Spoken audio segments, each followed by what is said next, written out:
Building momentum in your creative projects is rather a big deal. And today I want to just talk about 5 momentum building ways that you can keep your creative wheels moving. You know, it really is something to protect and to treasure, because when the wheels slow down on our creative projects or dreams, drag happens. Discouragement is drag. Procrastination is drag. Overthinking is drag. Getting stuck in the weeds of like whatever technical issues you might be facing, or the kind of long grass of perfectionism is drag. And really, it's essential for our forward motion to keep the wheels moving and to make something, I believe, every day. It doesn't need to be a masterpiece. It doesn't need to be some game-changing creation, just enough to give the wheel a bit of a push and keep it spinning.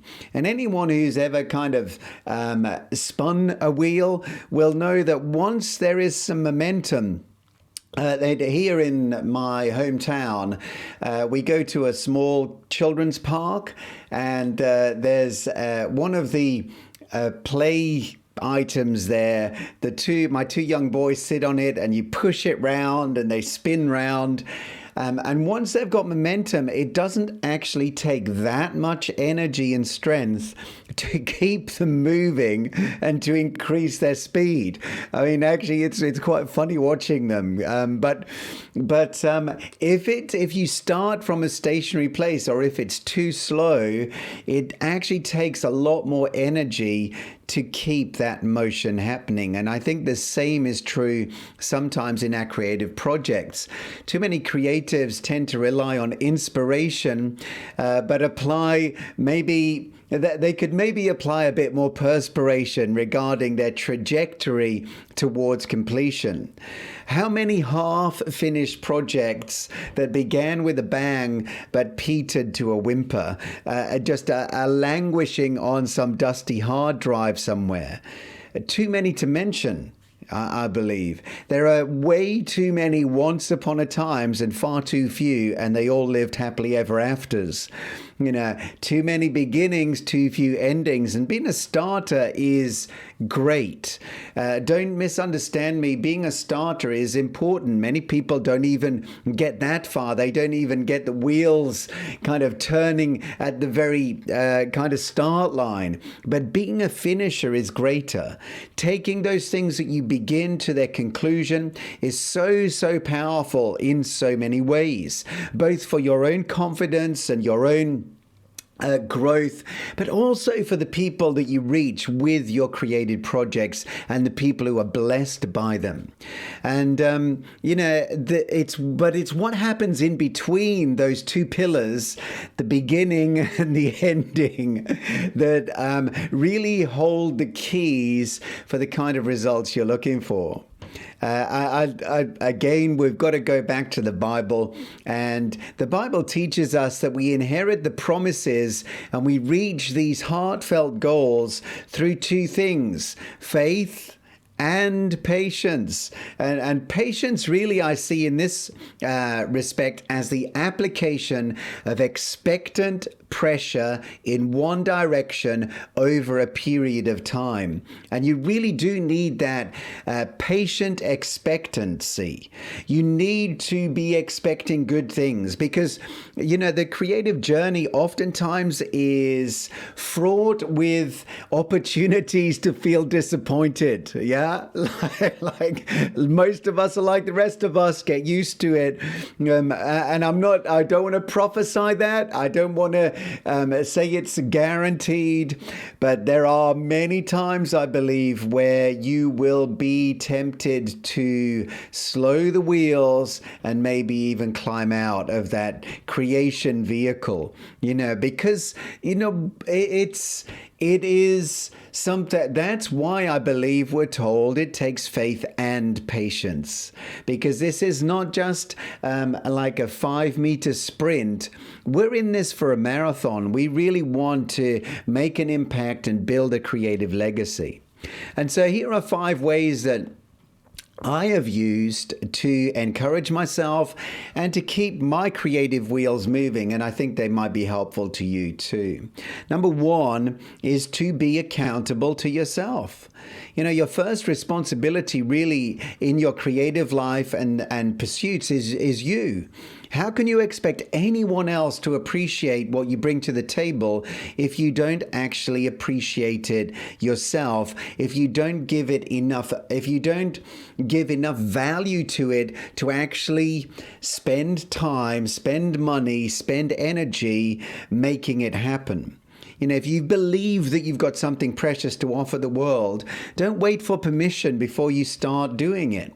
Make a quality decision to consistently create and make public your work on a regular basis.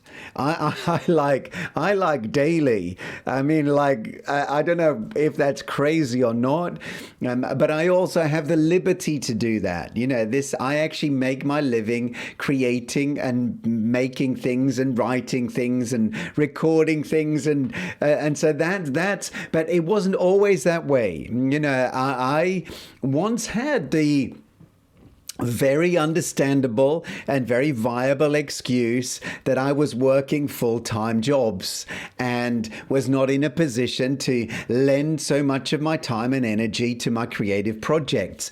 But believe it or not, I did it anyways, and that's why I believe today I can say that I actually make money doing the things that were once my dream and my desire. I like the fact that daily doesn't leave much room for excuses. I find that I'm prone to that. So if I give myself no room for an excuse, it just helps me to make it happen. You know, and even if that one daily value-packed contribution to the world is just a 150 character tweet or a 30-second TikTok or just a post to Facebook, then so be it. But make it your absolute non-negotiable that you'll offer something from your heart to an audience, even before that audience really exists. And do it on a regular basis. It might be daily, it might be weekly. I certainly wouldn't say monthly is enough unless your deliverable were a book or something much more substantial.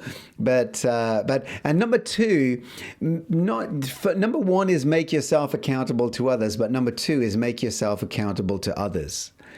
Make it your habit to practice in public. Commit to some kind of content schedule and then let others know that you'll be publishing in that manner, and stay true to your promise to the very best of your ability. So whether that's a podcast, a blog, a song, or a recipe each week, whatever your wheelhouse and arena of service, step out from the shadows and go all in. You know, if the thought of lying to yourself and letting yourself down is not enough motivation to make it happen, let others know, and then maybe knowing that others are expecting you to deliver and will hold you accountable, maybe that will kind of spur you on in those moments where you feel less than inspired or less than motivated to keep the wheels moving. Number three, don't wait for the mythical muse.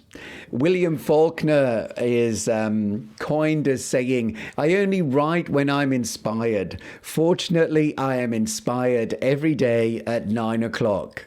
I love that. You know, let's face it. If you're a child of God, you are inspired. You're not waiting to be, not maybe will be one day. You are right now. God has filled you with His Spirit, and there is no excuse not to create something today. You know, the more ingrained I think this mindset, it gets easier to sit down and tap the flow. And when the flow isn't felt, you just do it anyways. And it's actually really quite surprising how much greatness trickles through even the driest of days if you let it happen. Number four, make today your tomorrow.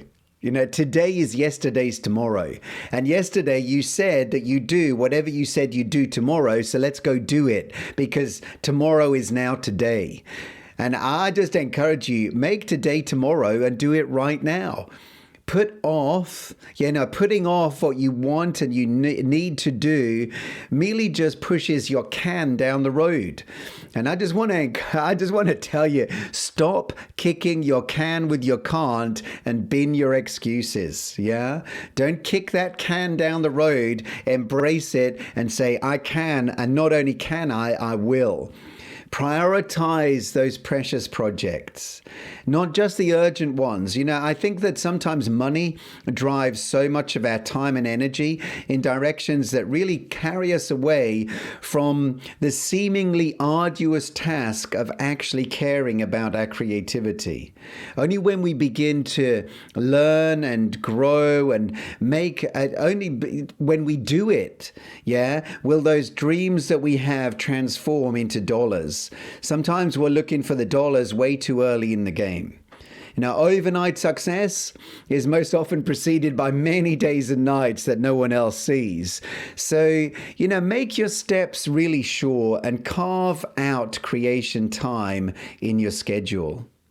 And then finally, number 5, and I think that this is just so useful, appreciate your work. Especially in the early days, months, or even years, you'll need to be your own greatest fan. Cheer yourself on and enjoy what you make. Listen to it, hear it, look on it, wear it, eat it, smell it, speak it. Whatever form your awesome takes, be sure to encourage yourself along the way. Honestly, you are great, and the world outside your door is maybe just waiting to catch up with that revelation. Don't measure your worth by the world's metrics, okay? It doesn't matter how many followers you have, how many comments, or how few, or whatever other kind of, you know what I'm talking about, all of that. All of that, just let all of that go. Be your greatest fan, cheer yourself on, appreciate what you're doing, stay thankful, stay encouraged, stay faithful to your creative call, and God will give you the breakthrough. One sows, another waters, but God gives the increase. Even God himself stopped to turn around and call his creation good, and you should do the same. Well, thanks for listening. Hopefully it's been an encouragement to you today. If you want to connect any further, you can do so through my website at davidleemartin.com. Have a great day.